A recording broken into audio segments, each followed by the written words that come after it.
I used to teach, not teach, I used to coach this basketball team years ago as these young kids over at Robertson Park. And most of the kids came from quote unquote, I don't like saying it, but you understand, they came from broken families, they didn't have dads and stuff like that. So I became like the surrogate dad. And I didn't know anything about basketball, I was just teaching metaphysics. You know, I just read John Wooden, friend of mine, John Harris, you know, we would coach this team, and all we just taught them with metaphysics. And we were new kids on the block. We had never coached before, so they gave us the worst players. You know, we had this guy named Brian, the only white guy on the team, lived in Beverly Hills. His father wanted him to come to the hood to learn how to play ball.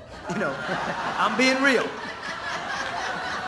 We had this guy named Marvin. Marvin was an ex-gangbanger. You know what I mean? He joined the team. He liked hanging around me, you know.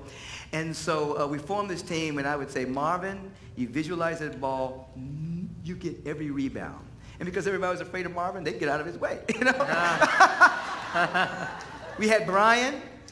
We had a spot for Brian. We had Brian visualize shooting the ball from this spot for hours. He never learned any other plays. He was too clumsy. So he would stand there, he would shoot all day.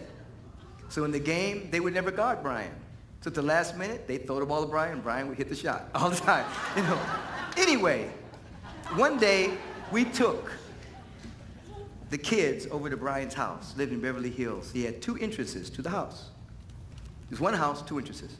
So when the kids were in the house, in the car, they said, Brian, where you live, man? He said, I live right there. He said, yeah, which one? No, he said, I live right there. What apartment do you live in, man? Because it had 2 front doors. He said, no, I live right there. And they thought that Brian didn't want them to know where he lived. They were like upset. I was saying, no. This is a house. And they said, what? That's all one house?